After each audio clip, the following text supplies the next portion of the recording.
Yeah, good afternoon. Another edition. Time flies with Steve. Today we're going to tie the Rainbow Warrior. Quite simple fly.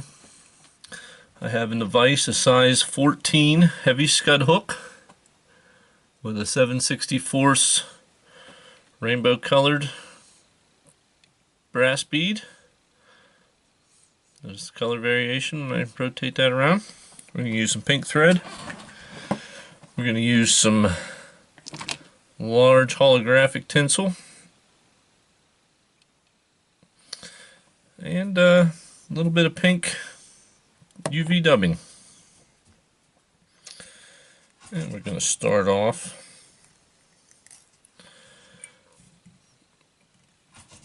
we're going to wrap our thread back, and because we're using a scud hook, we're going to wrap around that bend a little ways, a little bit past that barb, something like that. Nice piece of holographic tinsel here, and we're going to tie that in.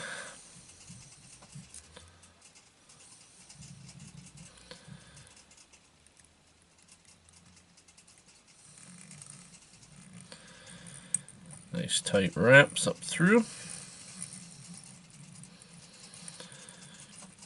And we're going to try and build a little thread body with this, a little bit of a taper built with the thread. And you can use red thread.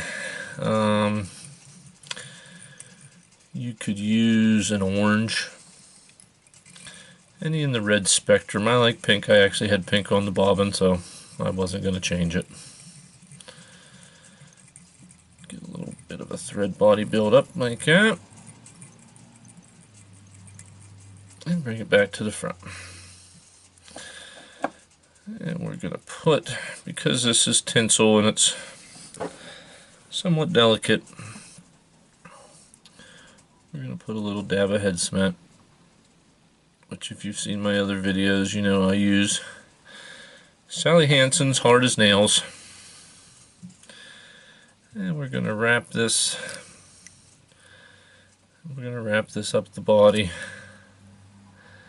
overlapping, and that head cement will get squished in there, and we want to overlap it. That head cement adds strength, and after you catch a few fish on this, it won't shred that tinsel.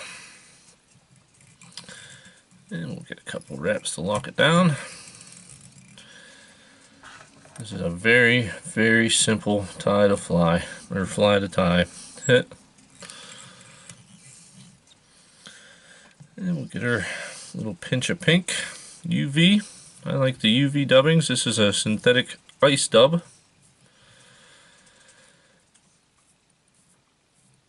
And I see no reason not to use synthetics. They're very consistent. Colors are always consistent. But if you want to stay with something all natural, that's your choice. I use both. I like them different materials for different flies, different looks. And we want a nice old little bubble of dubbing right behind that bead. We're going to pinch a little bit more on there. Come right up behind that. And a couple to lock her down. Our whip finish. 3 turns is plenty on that fella. It's such a small fly. I tie this in size 14s with a 7/64 bead, and I also tie this in 18s with a 5/64 bead. This is a nice small fly, and trim that thread off. We'll take our little dubbing brush here, and we'll pull some of that dubbing out a little bit, give it a buggy look. If you've never seen my dubbing brush before, It's just a popsicle stick with a piece of the hook side of Velcro glued to one side of it. I cut it in half so it's a little bit narrower. It fits in between those hook gaps. But there you have it. That's our Rainbow Warrior. Great little nymph, deep diver. That heavy scud hook and that heavy bead gets it down to the bottom real fast. Well, I'm glad you could join me. Hope you have luck on the water. We'll see you next time.